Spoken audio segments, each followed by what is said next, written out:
যেখানে যুদ্ধ নিষেধাজ্ঞা আর টানটান উত্তেজনায় প্রায় বন্ধ হয়ে আছে সমুদ্রপথ, সেখানে হঠাৎ করেই পার হয়ে গেল $50 কোটি এক বিলাসবহুল সুপারইয়ট। প্রশ্ন উঠছে, কিভাবে অবরুদ্ধ হরমুজ প্রণালী অতিক্রম করল রাশিয়ার এই রহস্যময় প্রমোত্তরী?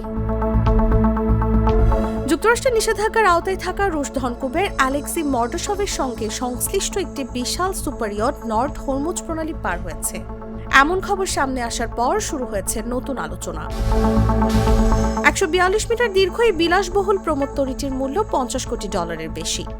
জাহাজ চলাচল পর্যবেক্ষণকারী তথ্য অনুযায়ী এটি দুবাইয়ের মেরিনা থেকে যাত্রা শুরু করে এবং পরবর্তীতে অবাক করার মতো হরমুজ প্রণালী অতিক্রম করে ওমানের মাস্কাটে পৌঁছায়। সবচেয়ে বড় প্রশ্ন হলো, যেখানে গুরুত্বপূর্ণ জলপথে চলাচল সীমিত ও কড়াকড়ি, সেখানে কিভাবে এই ইয়টটি পার হলো? বিশেষ করে এমন এক সময় যখন যুক্তরাষ্ট্র ও ইরানের উত্তেজনায় এই প্রণালী কার্যত নিয়ন্ত্রিত এবং প্রতিদিনের জাহাজ চলাচল ব্যাপকভাবে কমে গেছে। হরমুজ প্রণালী বিশ্বের অন্যতম গুরুত্বপূর্ণ সামুদ্রিক রুট, যেখানে বৈশ্বিক তেলের বড় একটি অংশ পরিবাহিত হয়। ফলে এই পথ নিয়ে যে কোনো অস্বাভাবিক চলাচলই আন্তর্জাতিকভাবে নজর কাড়ে। প্রতিবেদনে বলা হচ্ছে, গত ফেব্রুয়ারির পর থেকে ইরান এই জলপথে কঠোর নিয়ন্ত্রণ আরোপ করেছে।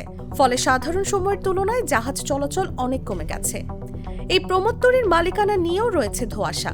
যদিও আনুষ্ঠানিকভাবে এটি মর্ডাশভের নামে নয়, বিভিন্ন কর্পোরেট নথি অনুযায়ী তার পরিবারের সংশ্লিষ্ট প্রতিষ্ঠানের সঙ্গে এর সম্পর্ক রয়েছে।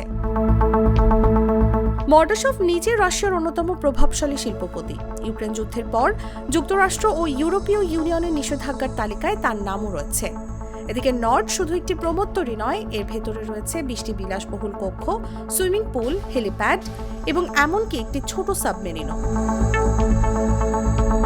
সব মিলিয়ে প্রশ্ন এখন একটাই, এই নিষেধাজ্ঞা, যুদ্ধ এবং অবরুদ্ধ জলপথের মাঝেও কিভাবে এমন একটি সুপারইয়ট নির্বিঘ্নে পার হয়ে গেল? নিউজ ডেস্ক, জাগো নিউজ।